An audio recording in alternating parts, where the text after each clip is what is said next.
Okay, hello and welcome everyone. I'm really grateful that you are here to have this conversation with us today. It is the end of July when we are recording this, a time when most higher ed folks are in their last week of vacation before thinking about starting up a new semester in August. So I'm really grateful that you're here to spend some time with us today. I'm Stephanie Staller, and I'm a part-time assistant professor at Mount St. Joseph University in the online reading science program.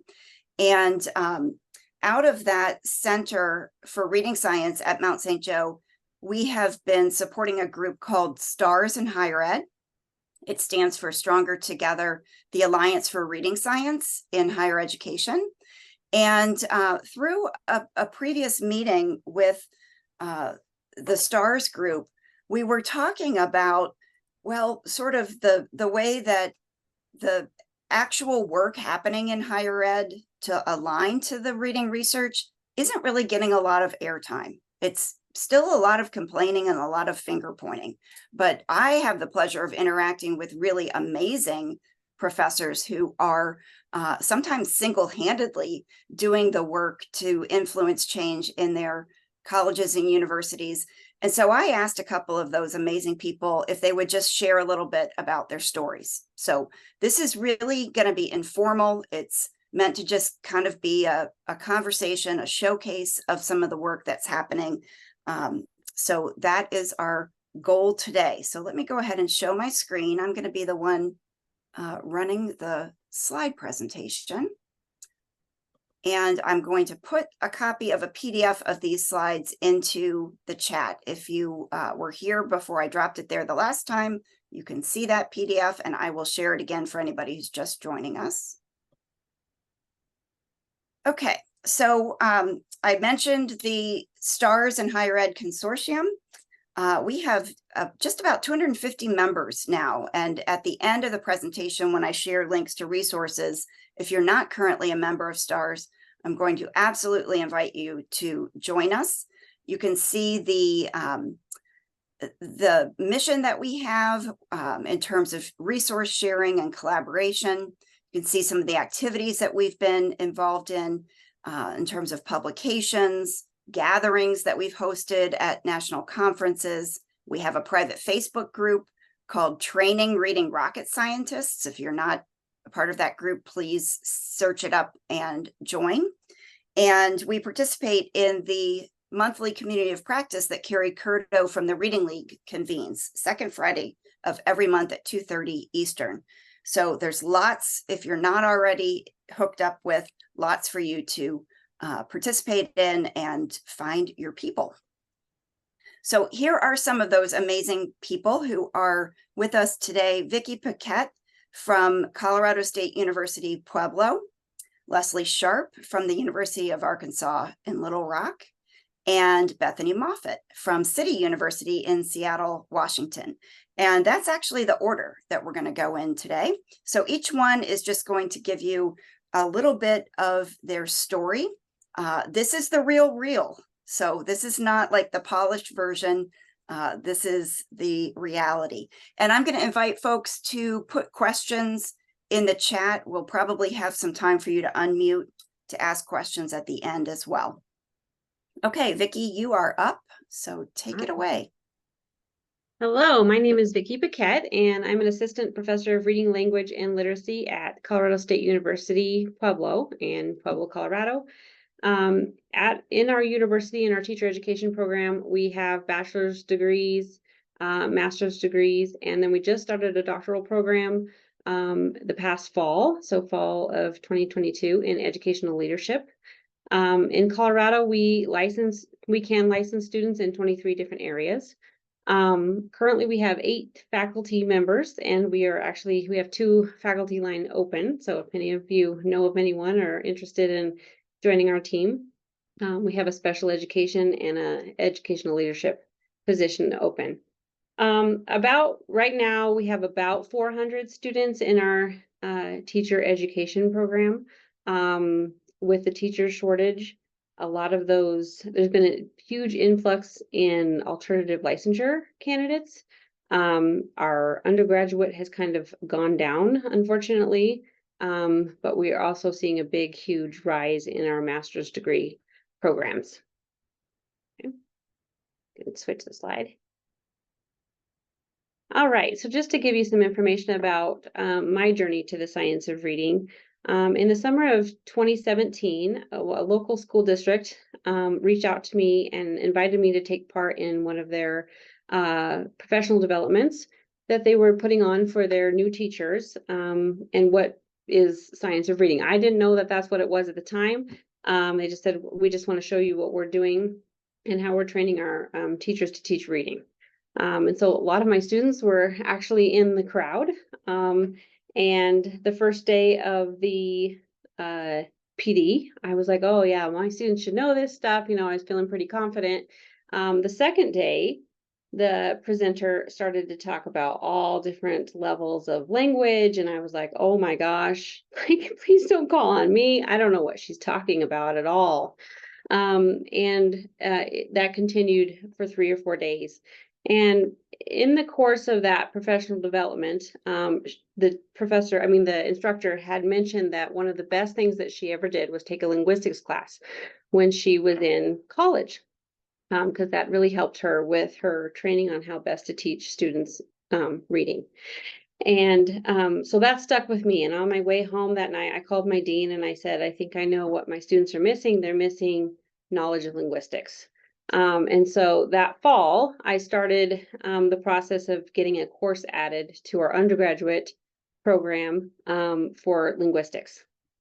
And that took a little while. In the meantime, I did an internship with a different school district, and Colorado had just passed a major amendment to our READ Act. And the READ Act basically is requiring teachers to teach the science of reading and structured literacy. But they took it a step further because it wasn't happening. So then they required that all K-3 teachers, special education teachers, and different facets of the educational system be trained in the science of reading. And one of those options was the letters training. In addition to that, Colorado was also requiring that higher ed switch over to the science of reading. So I was really fortunate to be at the right place at the right time. I was doing an internship with the local school district, and they were having all of their teachers go through the letters training. And so I got to take part in that, and totally changed my world. And that was the fall of 2020. So I was right in the middle of the semester, and I just like, I can't, knowing what I know now, I cannot continue to teach the way that I had been teaching. So I was starting to revamp my courses right then and there in the middle of the semester. And that continued on for the following year. So I started just revamping all of my courses. Because we're a small university, I am the instructor of reading. So I teach all of the reading courses. There are a couple of other elective courses for master's students that I don't teach, but for the most part, I'm the teacher. So some of the challenges that I faced, it was a lot of work. It was all on my own, and I felt like I was on an island. I had a lot of support from my dean, but I also had a lot of my colleagues, self-proclaimed whole language or balanced literacy proponents, and they it's not like they were going against me, but sometimes they would undermine what I was doing in their courses because literacy is part of everything. And then also the local school districts weren't doing what they were supposed to, even though we're mandated by Colorado CDE, it's coming down, and some of them, especially one of the school districts, their attitude was, well, this is just a phase, we go through these phases a lot. We're just going to write it out and it'll be something new in 5 years. And so they weren't going to change anything. And so I'm teaching all this stuff in my courses and then sending my students out for field work, and they're coming back saying, okay, everything that you said not to do, that's what's happening. And nothing of what you're saying to do is happening in the classes. And a lot of them are hired by these local school districts too. So they were in a really predicament of, what are we supposed to do? I understand what you're saying, but that's not what's happening. And so that still remains a challenge. It's getting better. We've had some good strides forward with some of the local school districts and wanting to change things. There's some administration changeover, and that's helped. So I'm actually working on a project right now with one of the local school districts on how to align our field work with what they're doing, and they're going to pilot UFly in the fall, and then have my students be in those classrooms as well, so they can get the hands-on practice that they need for my courses. So in the process of switching over to the science of reading and structured literacy, some of the resources that I found extremely helpful was the Facebook page. When I was first starting out, I just reached out to this page and said, I need help with textbooks because I am lost. And this is what I have been using. And I am fully committed to changing everything over, but I really need some help. And I got a tremendous amount of suggestions and help with that. A lot of the textbooks that were suggested, I noticed came from Brooks Publishing. And so that's another resource that you can look into. Some of the suggestions that I would recommend is just make sure that you do your research, and so that you have a solid understanding. I not only had to self-train on the science of reading and structured literacy, but also language. So I didn't know anything about linguistics. I had never taken a linguistics course. So I had to do a lot of that research on my own. But there's a lot of good resources out there as well. I also recommend just outlining your courses and making sure that they really flow together. Look at how many courses you have, what kind of information needs to be taught in each one, what kind of what do they need in their field work, and make sure that those flow together well and that they align with one another, so that you're not giving them too much information and then really neglecting in other areas as well. Another great resource that I found was doing book studies. So I would read books on my own, obviously, but Facebook also has a couple of different science of reading book study groups. And so reading those and just also hearing teachers' point of view, K-12 teachers, and what they were taking from the books was very, very helpful to come at it from that approach, because there was things that I had missed coming from a higher education standpoint that it was helpful to get that information via, K-12 teachers as well. Awesome. Thanks so much, Vicki. There's a specific question in the chat for you, and I'm going to go ahead and ask this of you now. Okay. So Karen Betts said she's also considering using UFly for field work. She wants to know if you're having your students each purchase the book or just use copies that exist at the school where they're doing their field work. Great question. So right now I don't have a whole lot of students in that particular class. So what we're going to do is the school district has a grant program that is helping fund the purchasing of the UFly manuals for their teachers. And so they're going to help the students get at least a loaner copy of those for now. And then I'm going to reevaluate to see how this pilot goes, to see if that is a textbook that I want to add, trying to also keep cost down for my students as well. So seeing where, which can I let go of a different textbook in place of this, and is that a good idea or not? So still trying to figure that out. Great. Thanks for that. And thanks for the question, Karen. Okay, we're going to move to Leslie Sharp. Leslie, you're up. Okay. Hello, everyone, and glad you're joining us today. So I'm Leslie Sharp, an assistant professor of elementary education at the University of Arkansas at Little Rock. In our program, we have about 314 students currently in K-12 education. We have 12 faculty members in our School of Education, and we have bachelor's, master's, doctoral degrees, and we have 6 graduate certificates within our program. We're small faculty that do an enormous amount of work, it seems like sometimes, but it's all well worth it. Okay, so my journey for the science of reading is a little bit different because I spent most of my career in education learning about science of reading in different times during my career. So I'm going to call those the turning points. So my first turning point was my first introduction to the National Reading Panel. And that's when I was a school principal in a rural Arkansas school district where my students weren't learning to read. And our school was about to go into school improvement because of our reading scores. So my literacy coach introduced me to the National Reading Panel and the research behind it, and we dove headfirst into looking at this research. I learned through our work about the Big Five: phonemic awareness, phonics, fluency, vocabulary, and comprehension, and came to know what we were missing as a school in our literacy program according to this research. So good to note that I was not taught any of these components for effective reading instruction in my bachelor's degree in Oklahoma or in professional development for reading instruction in my 13 years of teaching elementary school in Oklahoma and in Arkansas. So I'm sure some of you may have had that same experience. So if you had that same experience, you might put an emoji of your choice into the chat. So turning point number 2.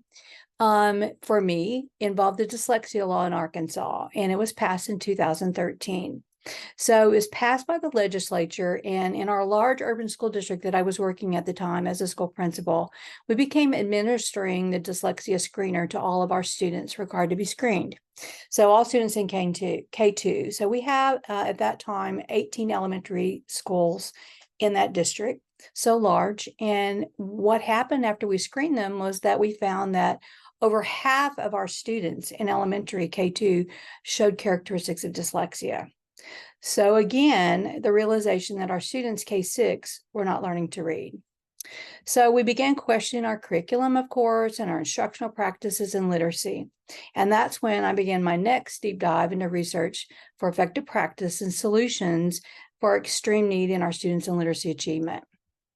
So in my research, I came across Linda Mood Bell learning processes, and I invited all my colleagues in school leadership to join me.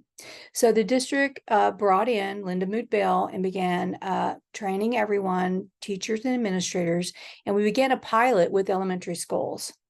We piloted Seeing Stars, and over a year-long time frame with this initiative, it helped our district to meet the needs of our students in phonemic awareness, phonics, word recognition, and orthographic processing. My turning point number 3 involved my role as an assistant superintendent to develop a new dyslexia program. I was working in a suburban school district in Arkansas at this time, moved from urban to suburban. This district already had created a dyslexia program prior to my work there, but the program lacked teachers in the development. So it was not very effective because students, teachers, and schools did not give input into the program. When I was looking into the literacy achievement data for this K-12 district as the assistant superintendent, I found that even though our poverty index was very low, only 42%, and other variables such as English language learner achievement, stable family structures was good, and school attendance was also very good, they were not impinging on the achievement of our students. So again, this time, K-12 students were not learning to read. So what I did was I worked alongside my district literacy coach and principals to take my next deep dive into research. This time I was looking at the work of Dr. David Kilpatrick. First, we did a book study with essentials of assessing, preventing, and overcoming reading difficulties. And then we went on into his curriculum, Equipped for Reading Success. So these 2 books really deepened my understanding of effective practices associated with science of reading and changed my entire focus for the dyslexia program, as well as the curricular and instructional practices needed to meet our students' needs in the district. So I'm sure all of you are familiar with Dr. David Kilpatrick's work. It really made a change in my thinking and my practice. So after that, teachers were then given RISE training, which is the Reading Initiative for Student Excellence in Arkansas, and instructional practices began to move away from balanced literacy and toward effective practices associated with signs of reading. So later on that year, I left the assistant superintendency and went back into working directly with students as a literacy interventionist in a large urban district in central Arkansas. So in this role, I was not only able to take Dr. Kilpatrick's curriculum and use it with my and understanding of it, but I was actually able to practice it with my second and third grade students that needed intervention. I gave them the PAST assessment, and then I utilized Kilpatrick's Essentials for Reading Success to provide explicit instruction and phonological tasks to support the reading deficits. So my last turning point for today it involved me taking my position that I currently have at the University of Arkansas in the elementary education program. So when I took this position, I was given the course Integrated Literacy and Language 1 to teach. There were no textbooks used in the elementary program, and just there were no resources, no textbooks, and no alignment to signs of reading. As I looked at the requirements to be met by my syllabus, I began an intensive search for how to bring signs of reading to students. It seemed as if the entire syllabus or the entire class was what was given to me to teach signs of reading. So instead of putting it across the 5 courses that we had in our literacy instruction in elementary school. So I wanted my students to be able to teach it. So what I did was I became a member of the Reading League and started attending conferences from 2020 on. Through this professional development, I started adding to my knowledge base of signs of reading by myself, mostly in research and practice, and learning everything I could from the literacy experts around the country and the world to help me with teaching my students.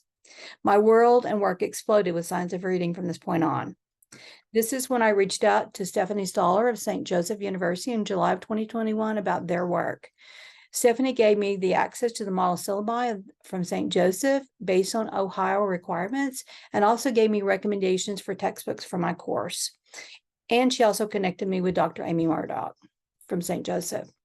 So all to say, this was exactly what I needed to move forward with my literacy course with signs of reading, and propelled me to start the movement that I have within my department and School of Education to change. I needed the reassurance from an expert in the field to say, yes, you're on the right path. So right now, currently in our elementary program, we are involved with realigning our courses to best prepare our students to teach reading based on the science and effective practice. And now we have no limits. So what I would say to you is, when you're on your journey, you may question your knowledge and understanding of it and expertise to deliver the instruction the way that follows the science, just because in my case, I wasn't taught reading based on the science. I just went into the classroom and learned to teach reading according to the practices that were associated with balanced literacy and whole language that were in the districts I worked in. So in all my turning points in my career, the catalyst for every change that I helped to bring was every student learning to read, because every student deserves the right to read. Okay, so going back to the challenges. So in my School of Education has a long history of particularly important people in balanced literacy instruction. And so all my faculty members really had lots of different philosophies that go with the science of reading. They sort of let me have that class and teach it, but they were not on board with it. And so I lacked a lot of collegiality during my work and resources, but all that has changed now. So resources that I put on here, some that I use, like I said, I exploded with lots of ideas and resources, and they're just all out there.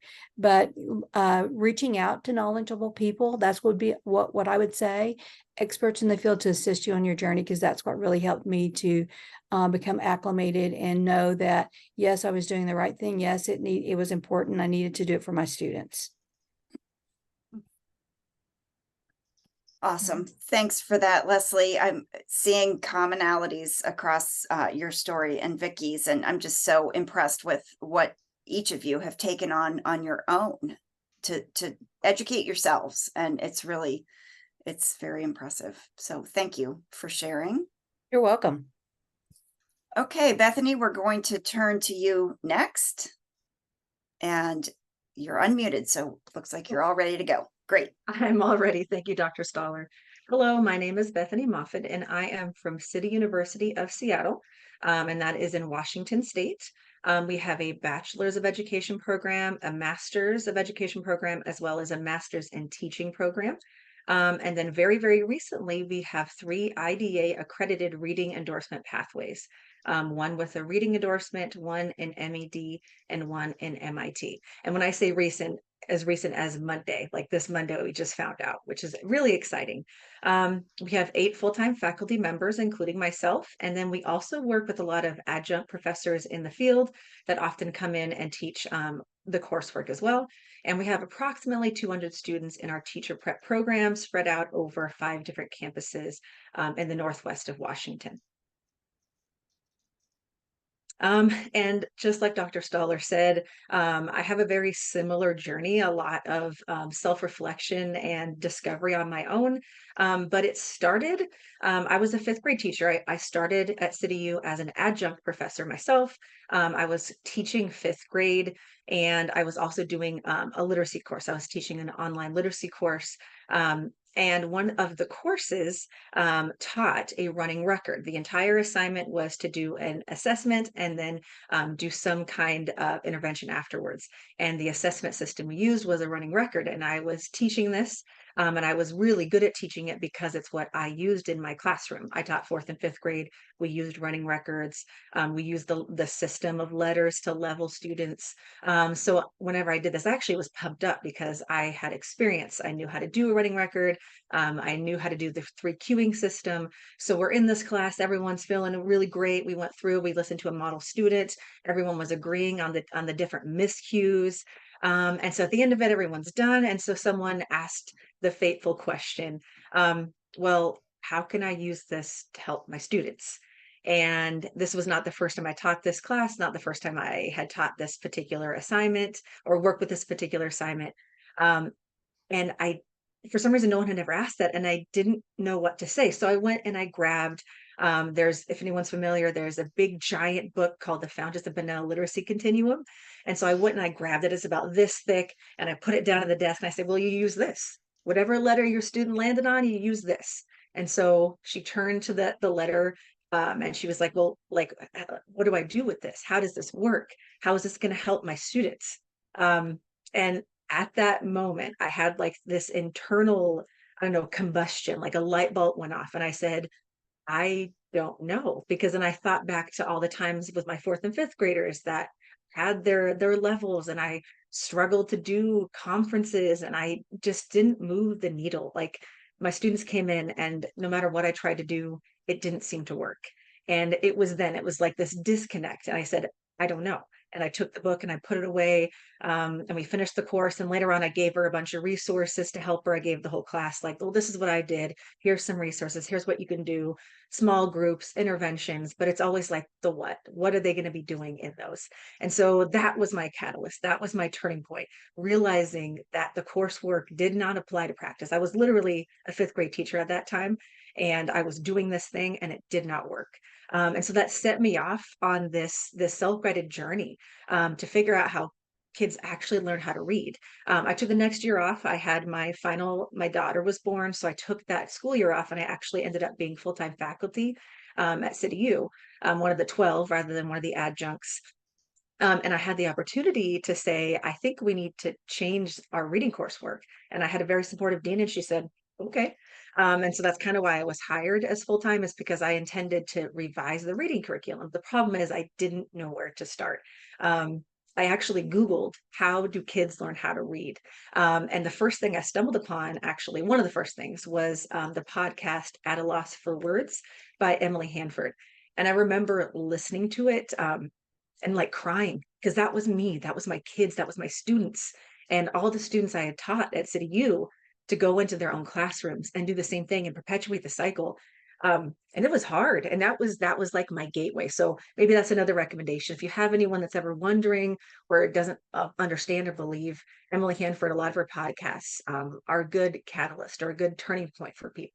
And so after that, that was my journey. I dove in the science of reading. I went to every single webinar I could. I read every single book that I could, anything that's on the Brooks Publishing site. There's a textbook spreadsheet provided by Mount St. Joseph, their Center for Reading Science. Anything that's on that list, I have on my bookshelf. I started reading. And so that is kind of how I started. But the only problem is that when I decided to change things at City U, I didn't have like a place to turn, at least not at that time. I didn't know where to start. And worst of all, there wasn't like a governing body that I knew that made sure that all universities were teaching this. Everyone was just mostly teaching balanced literacy that I knew of, that I talked to. And so there was no one that's like, oh, here are these standards. The standards that my state, Washington, uses was last written in 2013. And, the National Reading Panel that came out, decades ago, and it was not influencing any of the standards that are being used in Washington State or by the universities that I was familiar with. So I first looked, well, where's the place or standards that could help guide my work? And I actually alighted upon the International Dyslexia Association. Their knowledge and practice standards are completely aligned to the science of reading. They talk about structured literacy. They talk about the 5 components of reading. And so that's actually the thing I grabbed onto. I had nothing else. So I said, IDA, you're going to be what's going to help me. And so that was my next step. I decided I'm going to seek IDA accreditation. I had to jump through some hoops. I had to go through curriculum council. I had to do an academic advisory council. I had to work with an instructional design team. All these things happened. So essentially, timeline, if anyone is interested, I contacted Mary Wennerston in summer of 2021. She's the chairperson of the IDA accreditation board. So that was summer of 2021. I submitted my application in fall of 2021, but there wasn't enough universities at the time. So I actually had to wait until the next cohort. And so I joined the pipeline in April of 2022. So that's just what felt like last year. And so I went through the process. There are a lot of components, a lot of things. I took through 4 reading endorsement courses and 5 graduate courses. I did them all. 5 were from scratch, and then the 4 were basically revised from our reading endorsement program, but it was all from the ground up. I tore everything out that was balanced literacy and build it from the ground up using the IDA standards and some of the other resources that I'll share in just a minute. And so I joined the pipeline and worked on everything, and I submitted my final application on October 30th, 2022. And then waited with bated breath until Monday, July 24th, when I found out that all 3 programs are officially accredited. So that's my journey. In summary, I started as a 5th grade teacher doing running records and realized it did not apply to practice, realized I need to find somewhere or someone that can help guide my work, joined the IDA accreditation pipeline, and now our programs are accredited. So very exciting. Some challenges to that journey. The certification standards, I kind of touched on that. The reading endorsement standards were all done in 2013 and very aligned to balanced literacy and not aligned to the science of reading. More recently, especially after the NCTQ scores came out, some of the professional organizations that I'm part of, WACD, ACD, and PESB, WACD is a Washington Association of Colleges of Teacher Education, and then ACD is the American Association of Colleges of Teacher Education. They have personally publicly come out basically saying they disagree with the NCTQ scores. So that's an issue. PESB is the Professional Educator Standard Board, which is basically kind of a lot of Pacific Northwest and the West Coast. They're all the colleges. They're also kind of pushing back against NCTQ in the science of reading. But actually just today, PESB convened a council that included Decoding Dyslexia Washington, the Reading League Washington, a bunch of advocacy groups that are saying that we need to change this. And so PESB is actually going to hold on the 15th a state of literacy education in Washington State.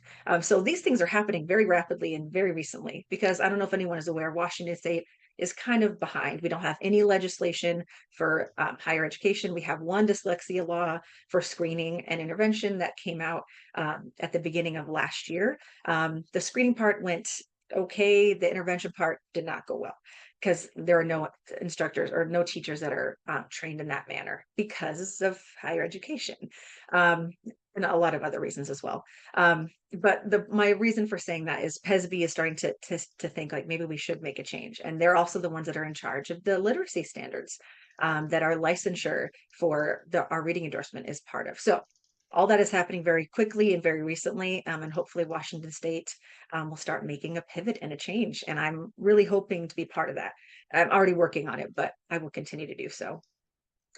Resources. These are really, really helpful. Like I said, at the start of my journey, I hadn't really nowhere to turn to, no one to talk to. And I found IDA accreditation, but I don't remember how, but I also found Dr. Stoller, who was incredibly helpful. She said like, anything I asked for, and also pointed me out to the Ohio model syllabi, which were pretty much the first thing I put my eyes on that had to do with the science of reading in higher education. And it is a wonderful model. So I highly recommend. The Center for Reading Science has a couple other model syllabi. I think there are maybe three different options. You can look at the Ohio one, and then there's another set depending on how many courses you have. So highly recommend that. That was basically where I started. I had the IDA accreditation knowledge and practice standards, and then I had the model syllabi. And those were my two guideposts essentially.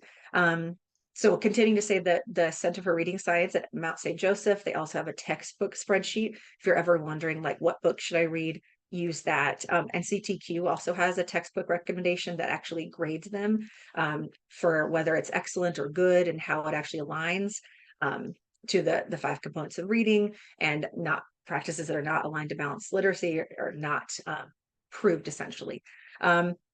And then Dr. Stoller, Dr. Murdoch, and Dr. Corbo also have a course alignment tool, which I used back in the day, but I think it was updated in 2022.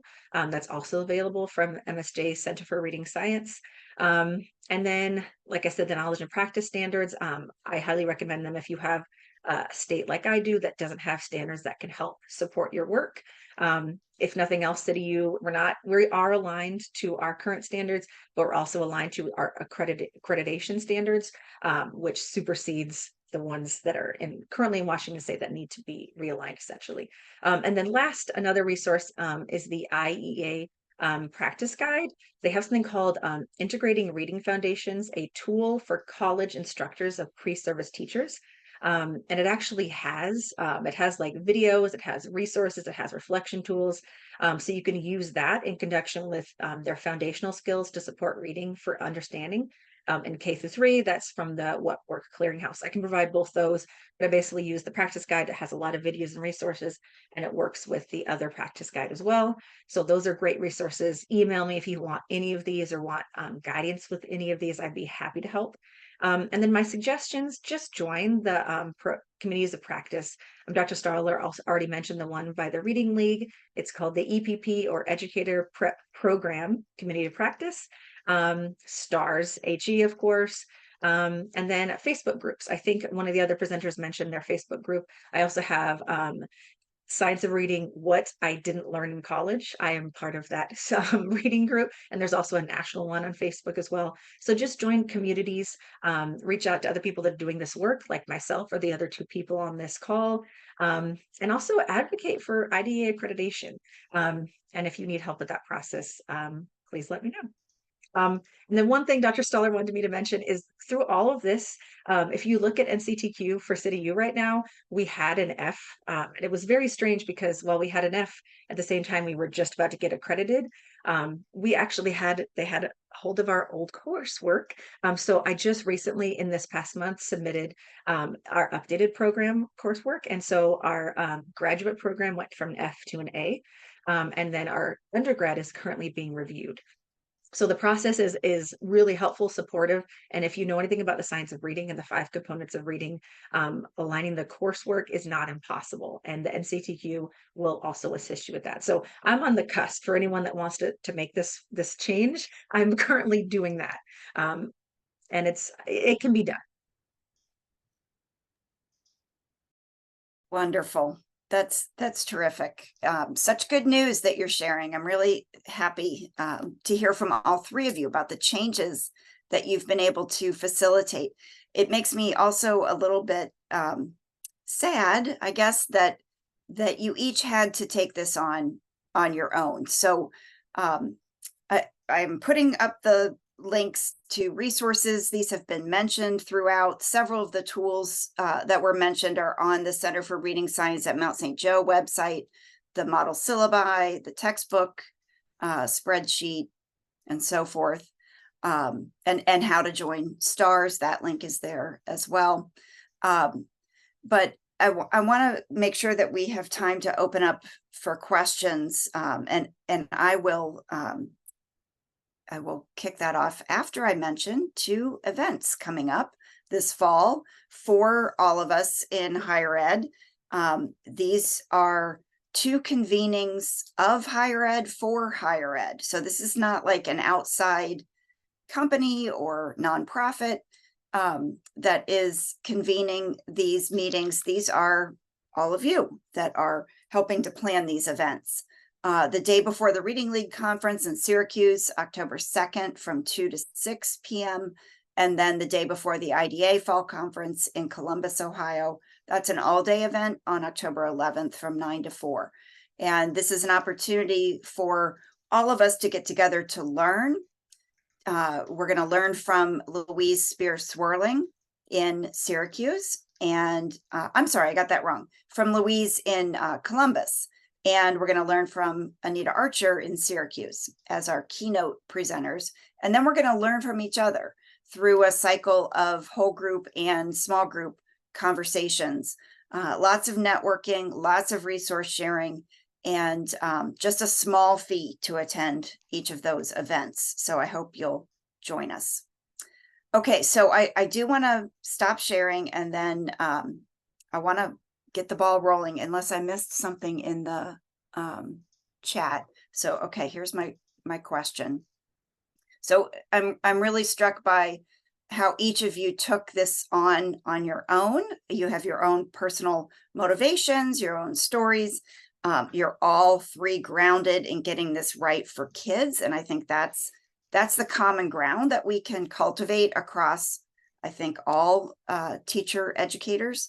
But I'm interested in, now that you're sort of on this journey, what do you need? What would be helpful to you at this point?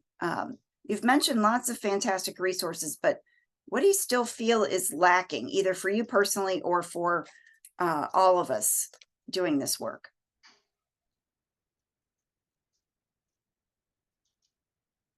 And if none of the panelists want to unmute, anybody else can unmute and jump in. What do you feel like the needs are right now? What's missing? So For me, just go ahead. oh, You go ahead.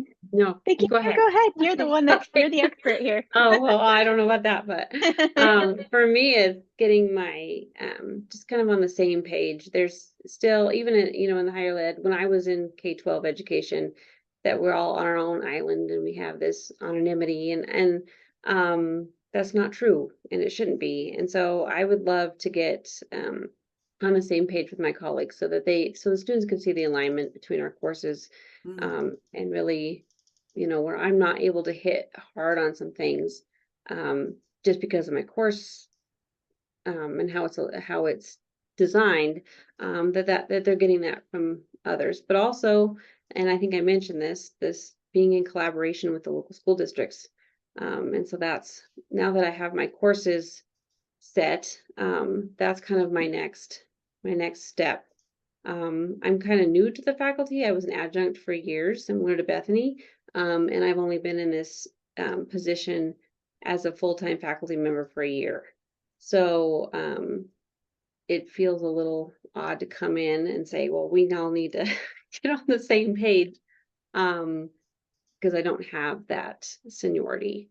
But yeah, so that, and I'm also looking to hopefully work with IDA to become accredited as well. So, but I can tell you that just the collaboration of this community has really, really helped me not only in my knowledge, but also the confidence to proceed forward and do what's needed. Awesome. Tiffany, you want to add to that? I was just gonna basically say what Vicki had presented.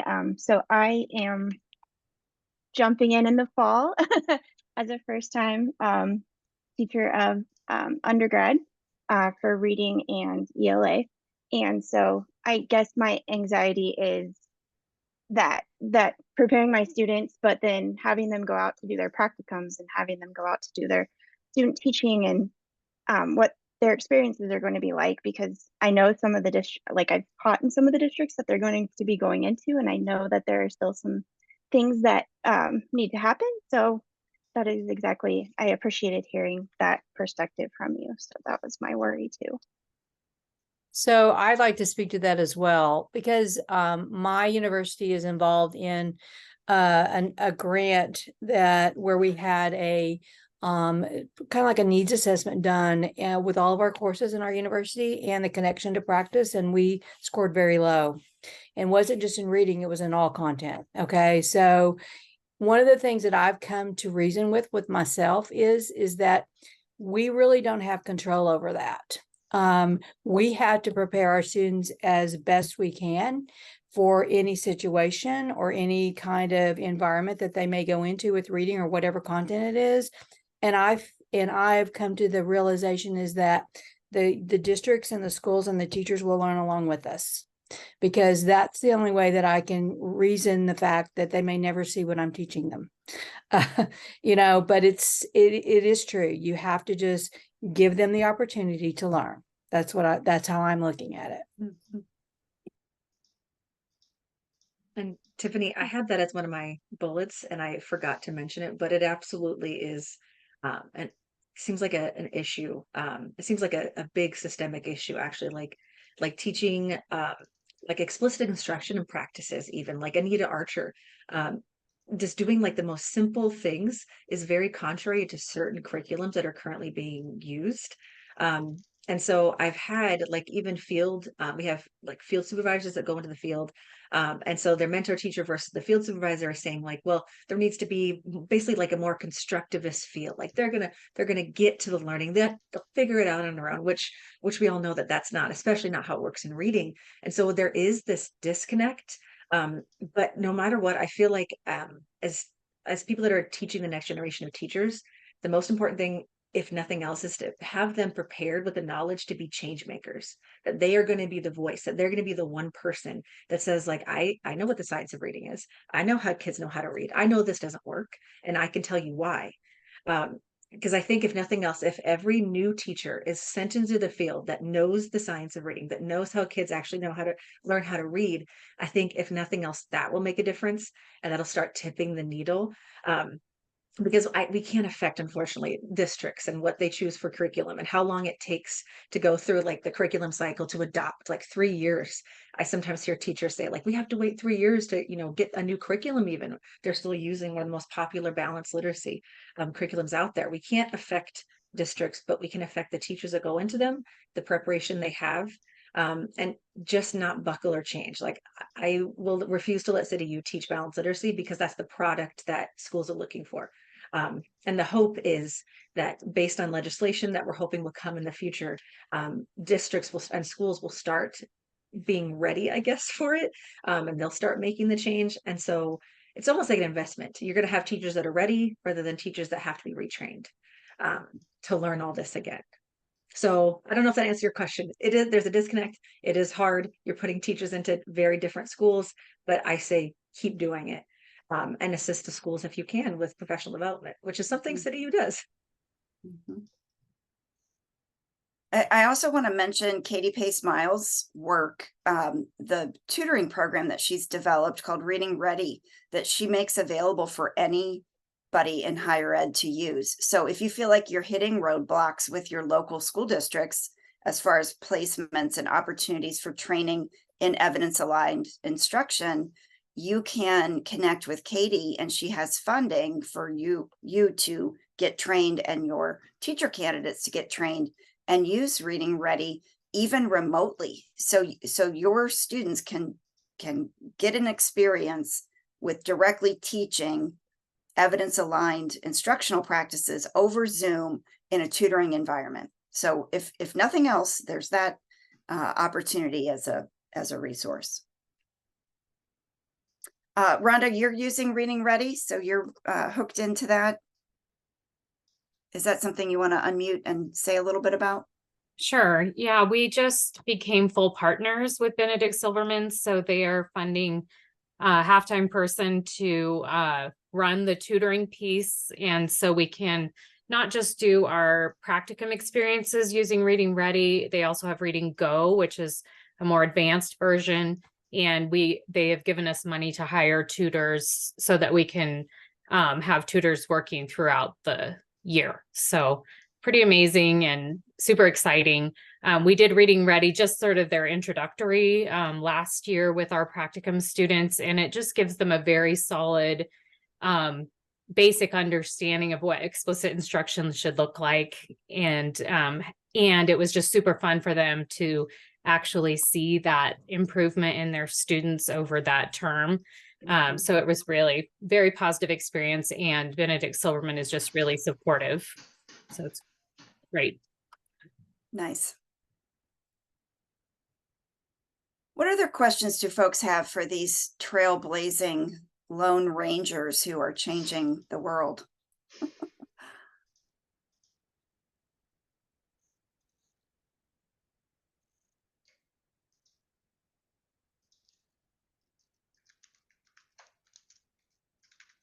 Other questions?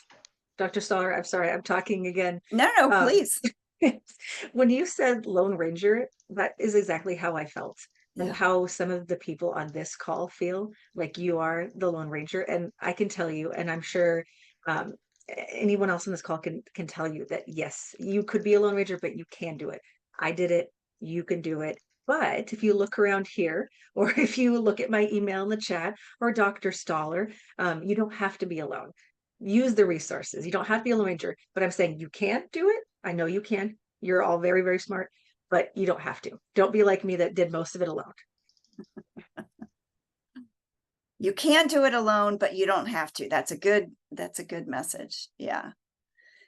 Yeah, that's what I love about this group of folks, is that there's strength in numbers, right? And we are stronger together. That's the STARS acronym, right? So we don't each have to reinvent the wheel. We can leverage the good thinking of others who are trying to do the same kind of work. So appreciate that.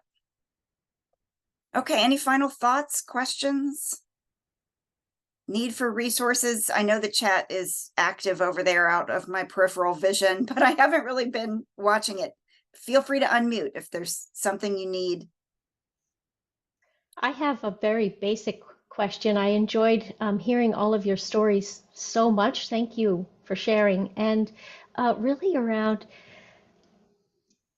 getting started. So I'm in Vermont. The 3 universities here that were reviewed by NCTQ just received D's and F's.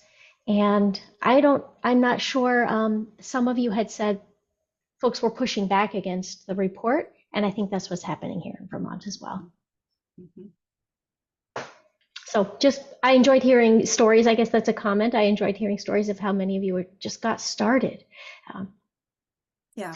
So I'm going to take you back to Vicki's story, because one of the things that struck me is that a turning point for her was being invited by a local district to come to their PD. So Julie Brown, I know you're in a district and might be able to invite some of those people to come and watch your work, right? You've got some amazing things going on at the secondary level in terms of intervention. You might be able to invite a local professor to come and observe you in action. That might be a way to open a conversation and build a bridge. You never know where somebody might run with, like Vicki did after an experience like that.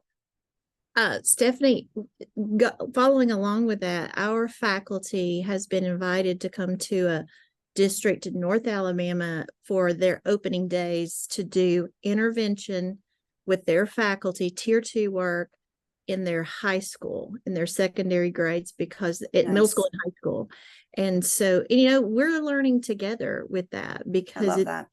what capacity do you have within the high school master schedule to make that happen? So yeah, spending all day on August 7th with them. It's great. That's wonderful. I love to hear those stories. Yeah. And all I can say is just take it one step at a time. When I first, like I said, when I first found out about the science of reading and structured literacy, I went through and I've heard this story a lot, kind of a depression of like, oh my gosh, what did I not only do to my students when I was an elementary school teacher, but what have I been doing? The whole reason I went into higher ed was that I felt like I could affect more kids that way. If I trained teachers well, then they would be able to affect all of their students. But I had to like just pull up the bootstraps and just get to work.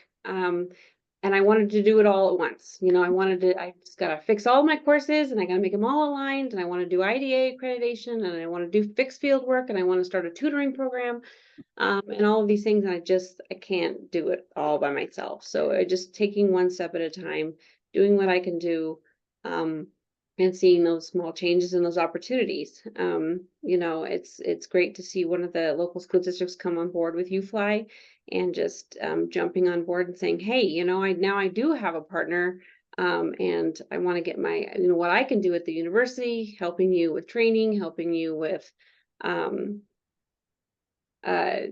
going in and observing teachers, giving some solid just teaching, coaching advice, working with the instructional coaches, but also, can I put my students in your classroom knowing that they're going to be able to see good instruction, and working together with that. Yeah, agree. I think that just taking one step at a time, but also things just seem to fall into place.